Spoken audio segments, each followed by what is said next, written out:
The first thing King Kong does when he wakes up every day is to pull up a tree, twist off the roots, strip off the branches and leaves, make a javelin and shoot it at the trunk of the sun. It flies out at the speed of a rocket but misses the sun and is pierced by the sky. King Kong knows that he is imprisoned by humans and roars in anger. In order to protect him from being discovered by Godzilla, humans specially built this ecological cabin for isolation and sensing. Now King Kong has grown up, and scientists have decided to take him back to his hometown, which is the center of the earth. So King Kong was put on a chain and ate seafood caught by an aircraft carrier comfortably. Suddenly, he tried to break free from the chains like crazy, and it turned out that he had entered Godzilla's territory. The fighter jet immediately went to stop Godzilla and swung his tail. The plane turned into fireworks in seconds, and the locked King Kong could only worry. Unexpectedly, Godzilla suddenly turned the aircraft carrier upside down, and King Kong was also pulled into the water by the chains.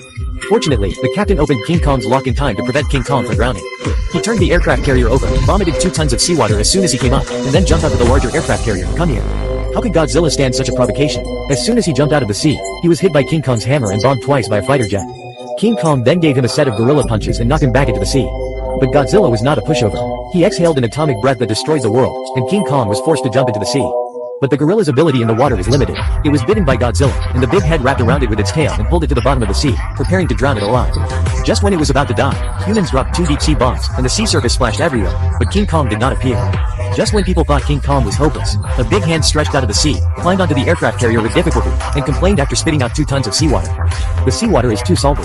Then he lay down on the deck and stopped fighting. Seeing this, everyone quickly turned off the engines and weapons to show weakness to the king of monsters.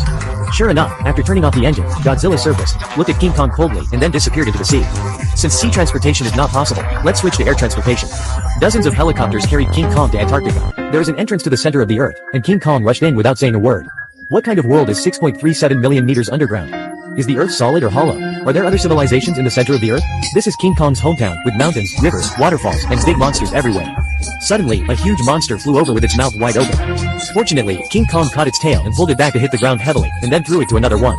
At this time, the flying snake pounced on King Kong again, bit its arm, and wrapped its tail around its body, and spread its wings and suffocated alive. Seeing this, the dead people launched several missiles. King Kong seized the opportunity to grab the flying snake on the ground, broke his wings, and then swung his fist to flatten him. After finishing, he did not forget to replenish his energy. After eating, King Kong continued on his way and came to an energy field. It seemed that something was guiding him forward. He jumped lightly, passed through the anti-gravity energy field, slowly landed on the ground, and came to a huge stone door. King Kong seemed to understand something, put his hand on it, pushed hard, and the stone door was open. However, this place has long been a ruin, and it is obvious that there has been a great battle. At this time, he saw an axe embedded in Godzilla's skull. King Kong pulled it out, then sat on the throne, and the battle axe immediately came out. There was a tomahawk-shaped groove next to the blue light, and he put it in. The blue light showed the pattern of Godzilla, and gradually charged the tomahawk. It turned out that the tomahawk was made of Godzilla's dorsal fin. At this time, Godzilla, who was far away on the ground, seemed to sense the same energy underground. Then he charged an atomic breath to the center of the earth, and the inner world of the earth was also shaking violently. At this time, Godzilla's atomic breath penetrated the center of the earth, and the 2 kings roared from half a world away. Seeing this, King Kong picked up his weapon and jumped into the huge pit. A battle axe rose from the ground, and it was King Kong holding the handle. The 2 kings will have a decisive battle in Hong Kong. King Kong rushed towards Godzilla first, and fell below after a chop with an axe.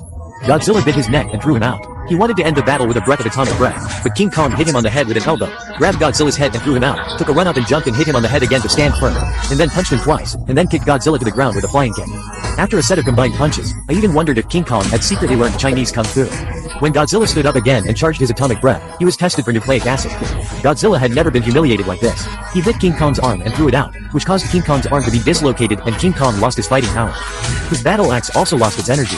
Godzilla smiled seductively, and then took advantage of the victory to pursue King Kong, scratching his chest desperately, and finally stepped on King Kong's chest. Godzilla still won this battle. He roared in victory, and King Kong roared unwillingly. But Godzilla didn't kill him but turned around and left. Because his target here was not King Kong, but the mechanical Godzilla developed by humans. The 2 Godzillas attacked as soon as they met. The mechanical monster fired dozens of missiles, and Godzilla was stunned before he got close. How could he do this? The mechanical monster jumped up and the booster behind it sprayed out, knocking Godzilla down in an instant.